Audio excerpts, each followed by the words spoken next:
BRS party అప్పుల్లో ఎప్పటిదాకా పెట్టిండ్రు? మార్చి 31, 2024 దాకా మీరు చేసిన అప్పులు కూడా మాకే కలిపినావు నాయన నువ్వు. అది ఎంత అంటే 15,118 కోట్లు. కాంగ్రెస్ ప్రభుత్వం అధికారంలోకి వచ్చినాక తీసుకున్న అప్పు 15,118 మాకే కలిపిండ్రు. 72,000 కోట్లు ఉమ్మడి ఆంధ్రప్రదేశ్ నుంచి వారసత్వంగా వచ్చింది, మా ఖాతాలనే వేసిండ్రు. రెండు కలిపితే 87,776 కోట్లు. ఈ 87,776 కోట్లు మాకు సంబంధమా?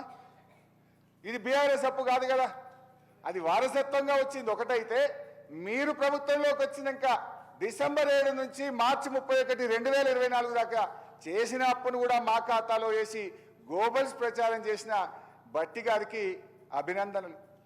ఇకపోతే అధ్యక్ష, ఇక గ్యారంటీలుగా 2014 కంటే ముందు గ్యారంటీల రూపంలో వారసత్వంగా వచ్చిన అప్పు 11,609 కోట్లు. అది 15,000 ఏమో మీరు చేసింది, వారసత్వంగా వచ్చిందేమో గ్యారంటీల రూపంలో 11,609, 15,118 బట్టి గారు చేసిన అప్పును బీఆర్ఎస్ ఖాతాలు వేసిండు. అది 15,118 బట్టి గారు అప్పది. నీ భాషలో చెప్తుంది, ఏం చేయాలి మరి? ఇకపోతే 72,658 కోట్లేమో ఉమ్మడి ఆంధ్రప్రదేశ్ నుంచి వారసత్వంగా వచ్చిన అప్పు. ఈ మూడు జమ చేసుకోండి.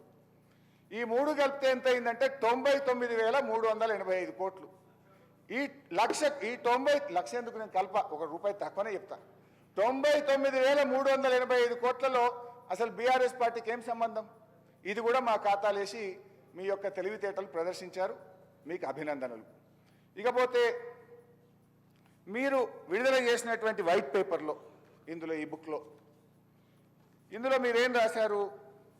సరే, ఇందాక మీరు చెప్పిన కాళేశ్వరము, మిషన్ భగీరథ, గొర్రెలు తదితర అన్నీ కూడా మనమే కడుతున్నాం రాష్ట్ర ప్రభుత్వం. అవన్నీ కలిపి కార్పొరేషన్లు తీసుకొని రాష్ట్ర ప్రభుత్వం చెల్లిస్తున్న అప్పు ఎంత అంటే 1,27,208. ఐ అగ్రి, ఇది తప్పకుండా రాష్ట్ర ప్రభుత్వం కట్టాలి. దీన్ని రాష్ట్ర ప్రభుత్వ అప్పుగానే చూద్దాం. ఎఫ్ఆర్బిఎం అప్పు 389,673.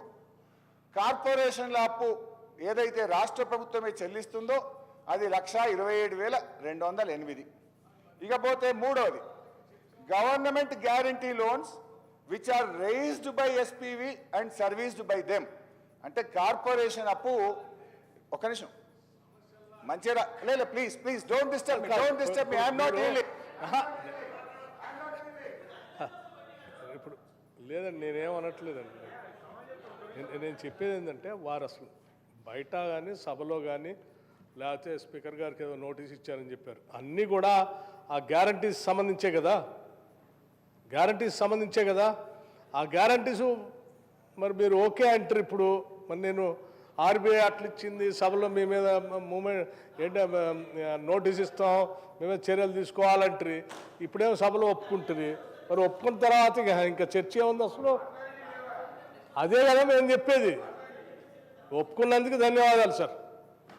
ఒప్పుకున్నందుకు ఆర్బీఐ ద్వారా పుస్తకంలో చూపించింది కరెక్ట్ కాదు, మీరు చెప్పింది కరెక్ట్ అని ఒప్పుకున్నందుకు ధన్యవాదాలు. థ్యాంక్ యూ భట్టి గారు. ఆర్బీఐ లెక్క చెప్తా, మీ లెక్క చెప్తా. ఇప్పుడు మీ లెక్కలో ఉన్నా ఇప్పుడు మీ లెక్కలు మీ బండారం బయట పెట్టినాయి కదా. భట్టి గారు చేసిన అప్పు 15,000 మా ఖాతాలో కలిపిండు. ఉమ్మడి ఆంధ్రప్రదేశ్కి వచ్చిన 72,000 మా ఖాతాలో కలిపినవు. ఉమ్మడి ఆంధ్రప్రదేశ్లో మనకు కార్పొరేషన్ల ద్వారా ఉన్న 11,000 మా ఖాతాలో కలిపి 1,00,000 కోట్లు బీఆర్ఎస్కు సంబంధం లేని అప్పును బీఆర్ఎస్ ఖాతాలో వేసిందైతే ఇప్పుడు కుల్లా చెప్పినా నువ్వు ఒప్పుకున్నావు. 1,00,000 కోట్లు మాకు బీఆర్ఎస్ ప్రభుత్వంలో చెయ్యని దాన్ని కూడా మా ఖాతాలో వేసినాను, ఒప్పుకున్నావు, ధన్యవాదాలు.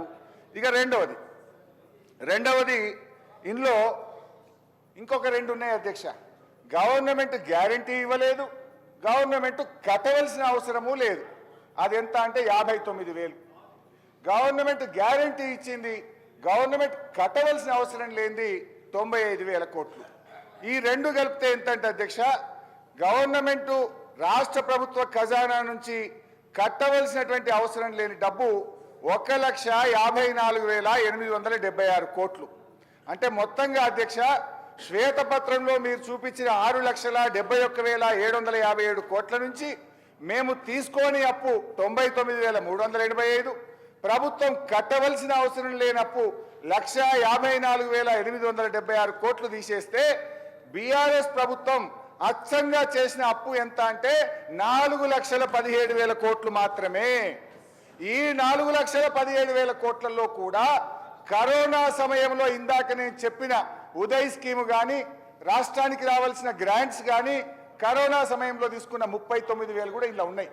39,000 కరోనా ప్రత్యేక పరిస్థితుల్లో తీసుకున్న అప్పు కూడా కలిపి 10 ఏళ్ల బీఆర్ఎస్ పాలనలో తీసుకున్న అప్పు కేవలం 4,17,000 మాత్రమే. కానీ మీరు మొదటి సంవత్సరమే 1,27,000 చేసిండ్రు. మేము 10 ఏళ్లలో 4,17,000 mislead the house. That's not correct sir. అధ్యక్ష, హరీష్ రావు గారు చాలా తెలివిగా సభను తప్పుదోవ పట్టించడానికి